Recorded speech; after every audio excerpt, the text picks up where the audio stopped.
Welcome to the Breakfast Leadership Show, where we interview global thought leaders on business, leadership, and life. Here's your host, keynote speaker, best-selling author, and chief burnout officer of the Breakfast Leadership Network, Michael Levitt.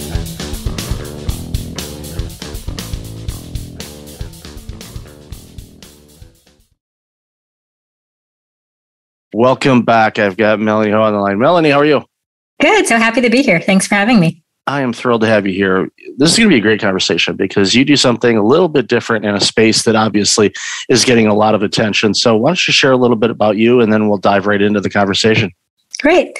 Well, I have a different in kind approach to diversity, equity, and inclusion discussions. And it emerged out of my time working 12 years in corporate America. But before that was an English PhD, taught literature, have always loved to draw. I don't know if I call myself a visual artist. I still feel a little imposter syndrome about that, but I love art and fiction and screenwriting and just all the forms of the arts. Spent some time in corporate America also consulting and saw that when it came to diversity, equity, and inclusion issues and a lot of other similar topics where people would just feel stuck. And these topics are emotionally charged and they're difficult and they're thorny and they're complex.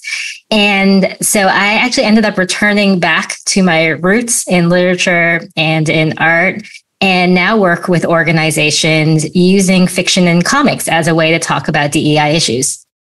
That's amazing. As a comic book fan, I always love seeing different types of creativity when it comes to comic art, and especially with a very sensitive subject, as you said, because we have this dynamic of, especially in the workplace today, where you have multiple generations that are working with each other, and we'll pick on the baby boomers for a moment. I'm using that title as a societal, basically identification for the people that are born. It's not being insulting or anything like that. But you have baby boomers, you've got Gen X, you got Gen Y or the millennials, you've got Gen Z, and then the alphas are coming sooner than later as fast as time is flying by. So you could have a situation where you get 5 different generations working at the same time, which is insane to think about.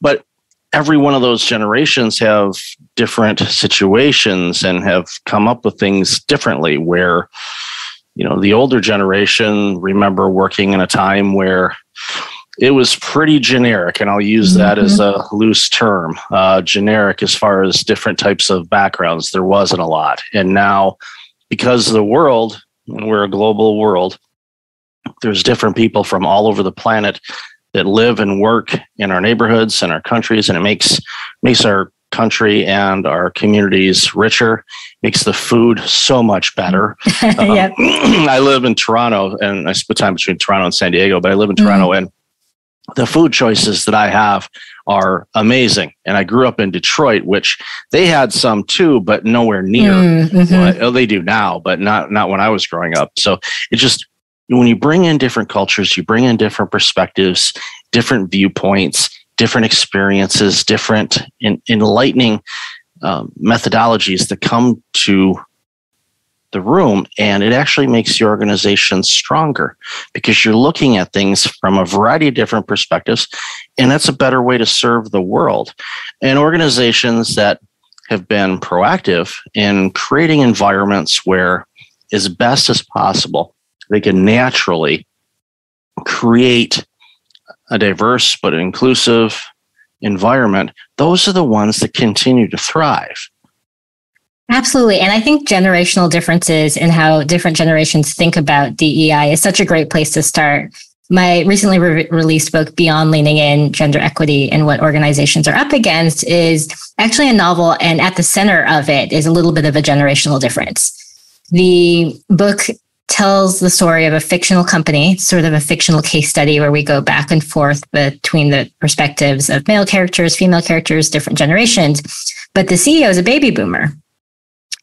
And she is puzzled because she's trying to understand, despite the fact that she smashed a lot of glass ceilings and mentored a lot of women, she's finding that the younger generation of women rising into leadership positions, I think of them as I identify as a Zennial, kind of in between Gen X and Millennial, and that the late Gen X, the early Millennials, as they're coming into leadership positions, the women are quitting at higher rates than men, and they're less engaged than men on the surveys. And she's trying to understand why. And it's a little bit of her mystery story. She ends up getting reverse mentored by a younger woman by the name of Cassandra. And Cassandra helped Deborah see how much diversity, equity, and inclusion and gender gaps are kind of different than what Deborah was used to as she was growing up in corporate America, that Deborah was used to focusing on just representation. How many women are there compared to men? Are women in senior positions? She was focused on a world where, in terms of perspective, she was taught this is how the boys club thinks and operates. And in order to succeed, that you need to do that. And Cassandra and many of the other younger, both men and women at the company, helped the book start to understand all that she's missing about why it's not just about numbers, what she's missing in terms of different kinds of perspectives and approaches to leadership as well. And that's a really good thing to highlight. And you brought up a point that I had made a note to ask you a question about, because we've seen since the COVID pandemic where a lot of, and you alluded to that a moment ago, where a lot of female leaders are quitting and they're leaving. And my first reaction when I saw that was, and I do work in workplace culture and burnout prevention and all that in organizations.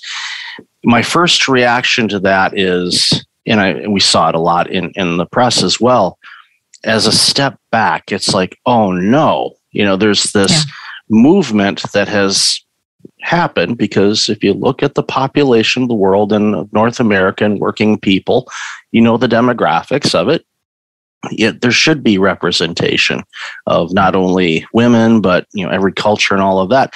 But for women to say, we're not going back to that, from my perspective, is the way that we work no longer works. It probably never really should have worked.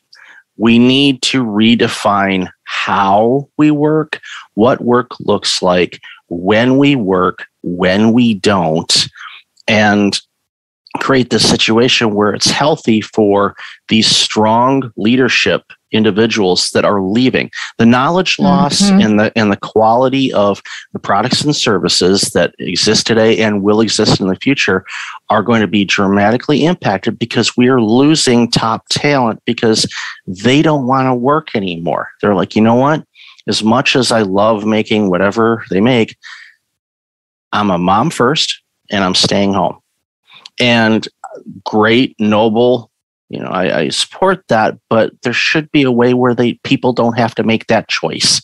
It should be both. You can have both and contribute, because again, the loss, and I go back to my first job and many jobs in my career before venturing out on my own, had more female bosses than men, which is kind of unique in my situation. But I look back at all of those leaders, all the bosses that I've had, and the ones that were greater than others were definitely female. And not just because they were female, but because they had a strong acumen. They understood what was going on in the environment. They knew what to do, when to do it, when to hold back, when to push forward.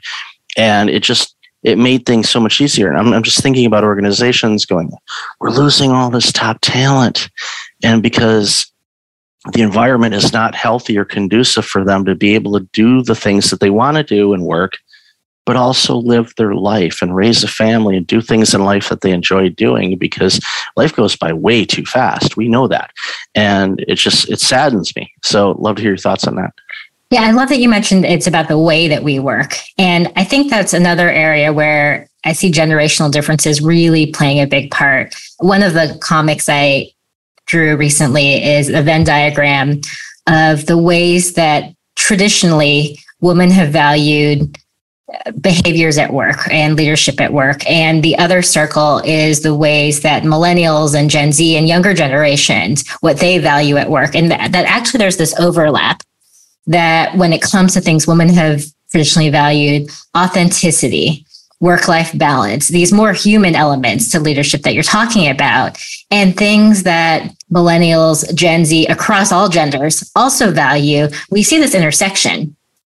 And I hope that that is something that can be a driver for organizations to realize that not just for retaining and engaging women, but also for younger generations of all genders. We really need to be thinking beyond the kind of hustle culture, always on, FaceTime in office, those being the priorities, and get back to, okay, how do we treat one another? How do we value what our customer needs? How do we think about outcomes rather than the number of hours that you spend? And that's one thing, too, that we've seen come from the pandemic, where the Great Resignation, the Great Reshuffle, the Great Reset, all of these titles that we've come down, is people have had time and they've taken some self-inventory of what's important to them. And when they were away from the office and working remotely, some thrived, some suffered, some had a mix of things. But everyone realized that, you know what, life, as I mentioned before, is pretty short. And do I feel like doing this? We're seeing it in a lot of really important sectors, such as, the food industry. Restaurants can't find people. Healthcare, people are leaving by droves, and they're trying to throw extra money at, nurses. Can we'll pay you more. And they're like, keep your money. I don't want it. And our population is getting older and more complex because of our food choices and our lifestyle and all of the things that have happened over the last 4 or 5 decades. We're more complex as far as the diseases that we have now than we did in the 1950s and 60s.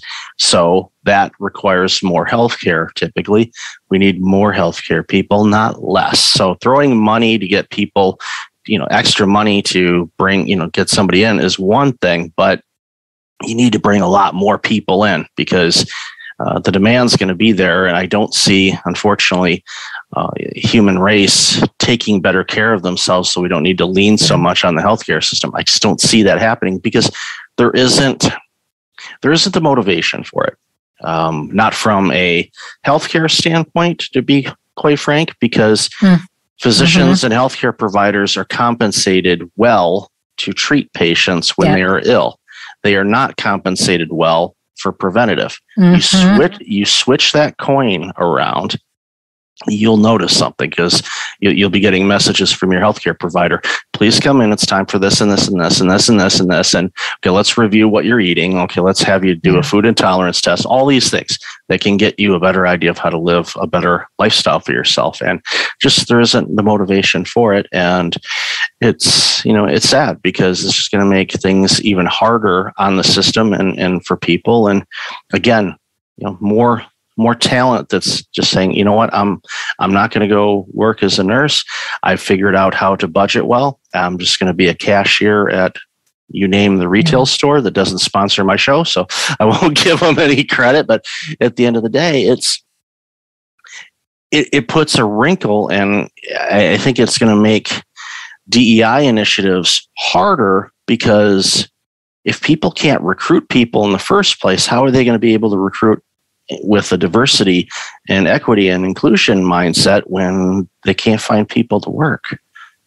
It does feel like we're at this interesting fork in the road where during the pandemic, there was more of a prioritization at many organizations around treating people as humans, realizing that mental health was an issue in the workplace they needed to get their minds and arms around. And a lot of humans saying, okay, we're in a pandemic. How do we spend more time outside and doing healthy things and cooking for ourselves and all of that? And now I think a lot of both organizations and individuals are fighting that pressure for things to be busy again, or worrying about, well, the next recession and what's that going to mean? And does that mean that I can't keep some of the positive elements from the last few years? And we're seeing several organizations, you see it in the news every day, where there's pretty large scale layoffs, which you see. I mean, if anybody's paid attention over the years, and when you get to be my age, if you paid somewhat attention, you're like, okay, I remember this. We've seen this before. This is not new, where Ford Motor Company lays off 3,000 white collar positions. Okay, well, that's going to happen, and eventually they'll lay off people that are working in the automotive plants as well, and that has a ripple effect in certain areas where, if you're in a state like Michigan that's so still heavily dependent on the auto sector, that impacts everything. So. We could have the pendulum going from we can't find anybody to work to we can't find work, and it always bounces back and forth. And with the backdrop of the pandemic, it has thrown some wrinkles. But again, going back to what we talked about earlier, with all these diverse backgrounds and age groups and everything all mixed into one, it's going to be an interesting road over the next few years to see how all of this sorts out. So you're going to have plenty of things to draw. Yes. You're not going to be bored. That's for sure. There's all kinds of things. So I would love to hear your thoughts. Just where do you hope things will go? And, be not to be pessimistic, but where do you see things actually landing maybe in the next few years?